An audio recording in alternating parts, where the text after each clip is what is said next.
I'm going to share something with you that I have never shared publicly in my life. It's something that I have to get off my chest and something that I share with you today as a gift. When I was a little girl, I had a near-death experience. I just remember thinking back and seeing, as if in slow motion, this iron bar in my dad's hand, and it was coming towards my head. And then it went to black. And I remember opening my eyes, and all of a sudden everything had changed. It's almost as if my inner voice took over, and it took me many, many years to actually figure out how to reconnect with people again. I went through extremes, and many of us do. I'm certainly not the only one.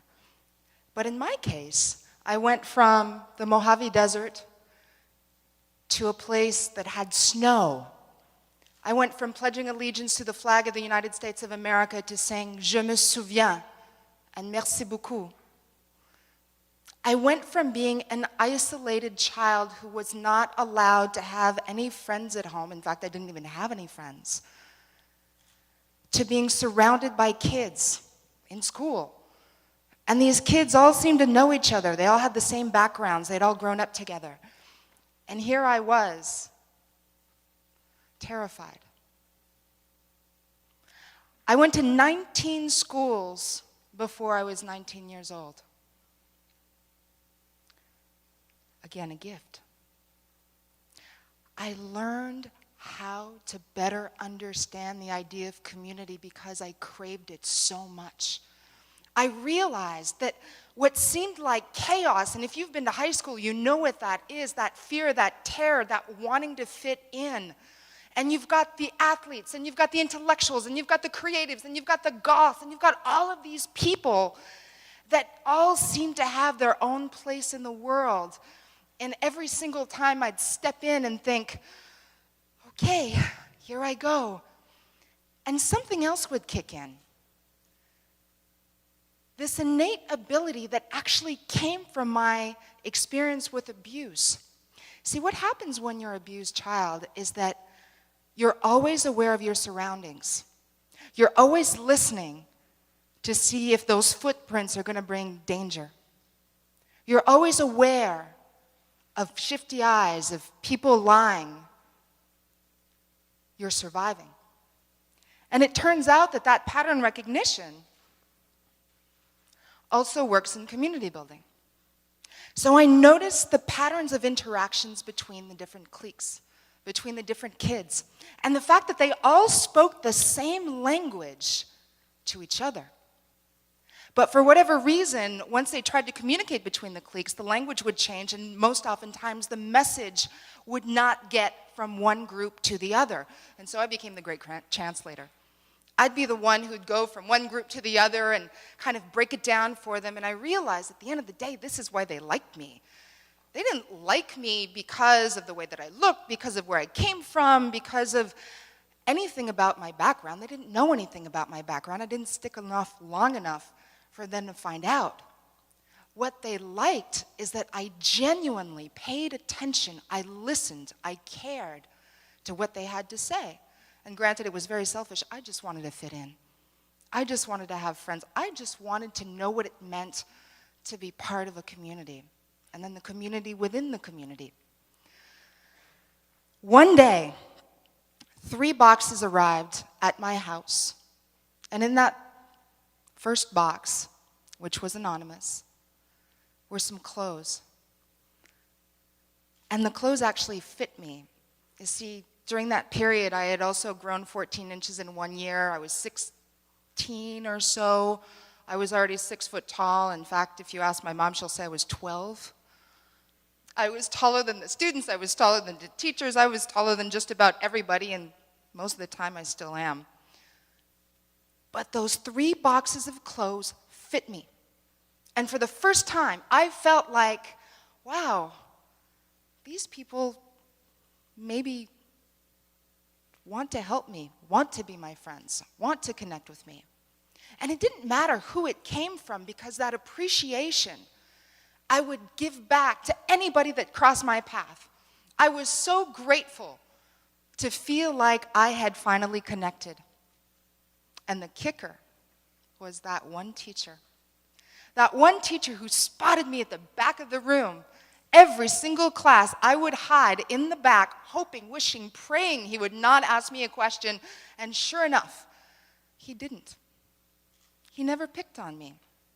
But after class, he would always come to see me, and he would ask me how I was doing, and he'd ask me about what music I was listening to, and he actually took an interest in me, not just as a student, but as a human being.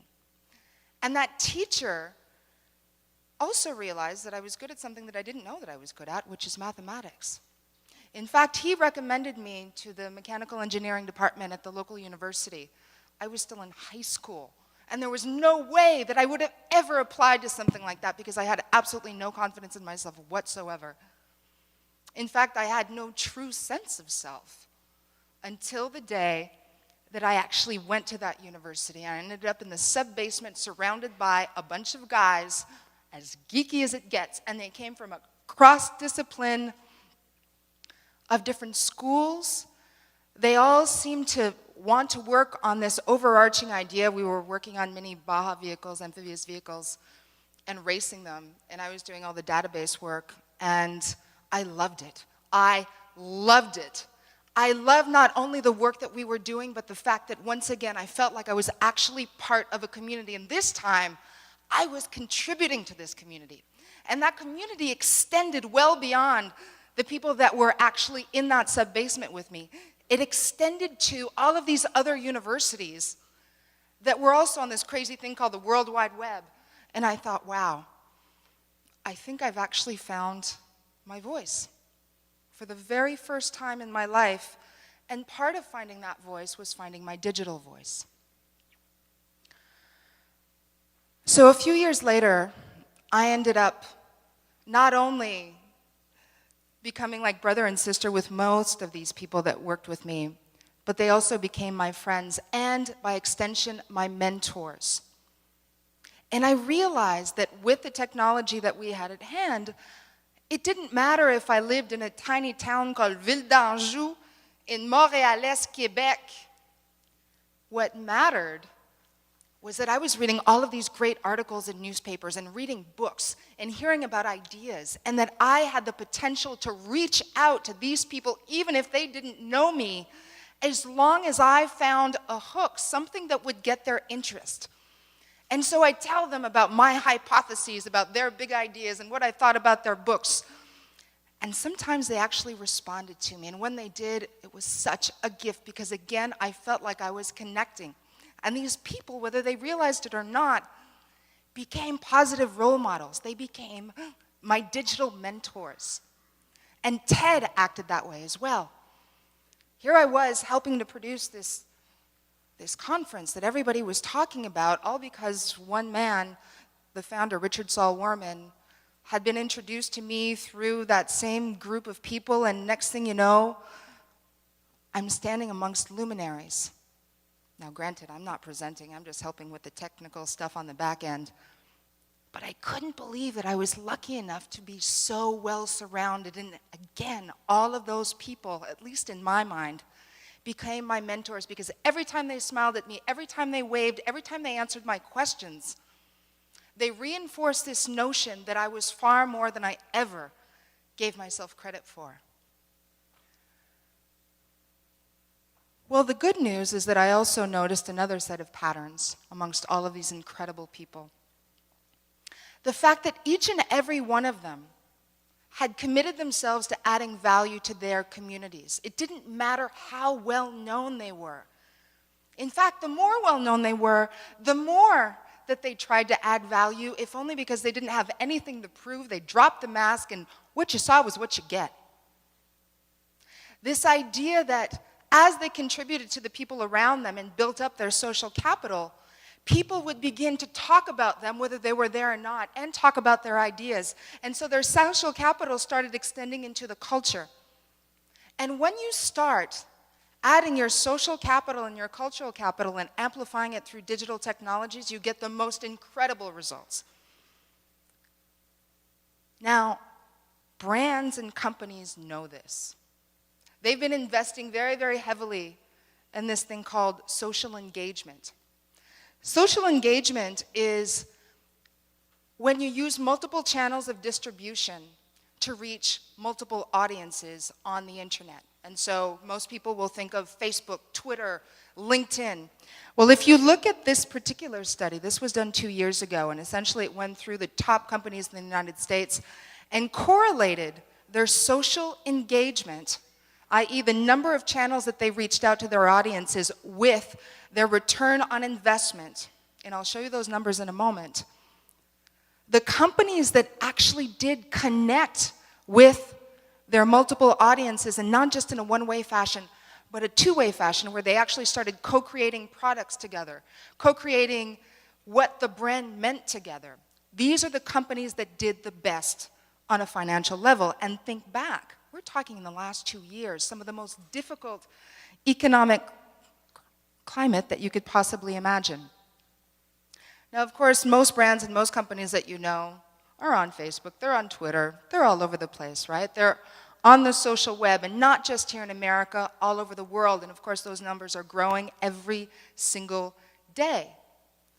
And what's really cool is that it reminds me of high school once again. So you've got these companies that are on Twitter, for example, and they've got multiple voices going out. Again, like high school, they're reaching out to the creatives and to the intellectuals and to the athletes and to the punks and to the geeks. They get it. It's about building community in a language that your community understands. It's about connection. So this is the return on investment from those top 100 companies that I showed you earlier. For those of you who are wondering, the mavens are the ones that reached out to the most amount of people via multiple channels of distribution, so multiple social networks. Again, the power of social technology is incredible, but it isn't about the technology, it's about what we choose to do with it. Companies get this, brands get this, governments get this. Activists are starting to get it, and marketers sure get it. But I look forward to the day when the individual gets it, not just to play around, but understands the power of connecting your past and your present to start co-creating the future. This stat came out last week. It's a stat from CNET, and essentially it says 43% of web news sharing is done via social media. That's a huge responsibility. That means that all of the so-called credible news sources that are out there are being outdone by your friends. All of those links that we share amongst each other, us, the trusted sources, where oftentimes we're just retweeting each other over and over and over again without any thought. That's what's permeating our news feeds. That's what people are clicking on. We are influencing this introspection into our navels. There's something called digital literacy, which is the ability to be able to find the information that you need when you need it. Not getting lost in the mire of too much information, but actually being able to do something when you want to do it. If you're looking to build a company, if you're looking to make friends, if you're looking for mentors, if you're looking to recreate yourself, we have the technology that allows you to connect those different parts of your life and be able to map out what that means to you. Now, one of the main reasons why you'd want to do that was actually exemplified in a study that Bordex did with UCLA a few years ago. It was just in the period between 2000 and 2006, where they looked at thousands of different companies, and they found that the companies that did the best on a financial level are the companies that put themselves at the center of their universe. So we called it the center of the universe study. Essentially, the more connected a company is, i.e. the more employees that are digitally literate and encouraged to use that digital literacy within the organization as well as in their own time, are the companies that are at the center of their industries. And it's not just because they're more visible. It's because those companies have more access to information that is pertinent to them. They can make better and quicker decisions than their competitors. It gives them a competitive advantage. And it's exactly the same thing that happens when you do it as an individual. When you start connecting the dots of your resources. Now, there was another study. This one was done by Harvard Business Review, and it demonstrated what you might have thought. Again, the best leaders demonstrate vision, of course. But they also demonstrate influence, empathy, attunement, as well as a desire to help others, a desire to empower others. That sounds awfully like what you would hear a social media maven saying. Yeah, let's empower each other. Well, we do have the technology to do that, and most people know how to do that on a face-to-face level, but once they get online, for whatever reason, they blank. But it's exactly the same thing. There are ways that you can map out your community so that you better understand how to add value to them. Now, this is TouchGraph. It's technology that is absolutely free. It's on Facebook as well as on its own website, and all it does is it uploads all of your connections, all of your contacts, so that you can start making some meaning out of your digital life. So this is my Facebook profile page, and this is where it all kind of sunk in one day. This is where my past connects with my present and helps me co-create my future. I'm lucky enough to have so many friends in the audience here tonight, and thank you so much for coming. All of you are also on the back end of my Facebook. And what you might not know is when you ask to be my friend, not only do I say, yes, thank you. Thank you for wanting to be in my life, and thank you for wanting to add value to my life. I promise that I will attempt to do the same. And to be able to do that, I'm going to create a series of lists of your interests, of where I met you, of what you care about, of what we connected on. And now that there's Facebook groups, there are even more ways to do that. And again, it's absolutely free. But again, I encourage you, pick your mentors wisely. Pick your friends wisely. Because all of those people together are what make you you and help you co-create your possibilities for the future. So again, this is the same technology, TouchGraph, absolutely free.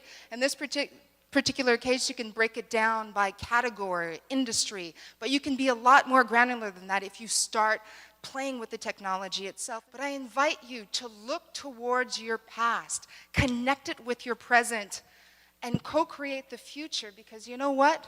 CNET came up with this stat earlier this week. By age 2, 92% of children in the United States already have an online profile. Our digital leaders are already here, and we need the digital leaders of today to help co-create that future for tomorrow. Because after all, it's not what happens to you in life, it's what you do with it. Thank you.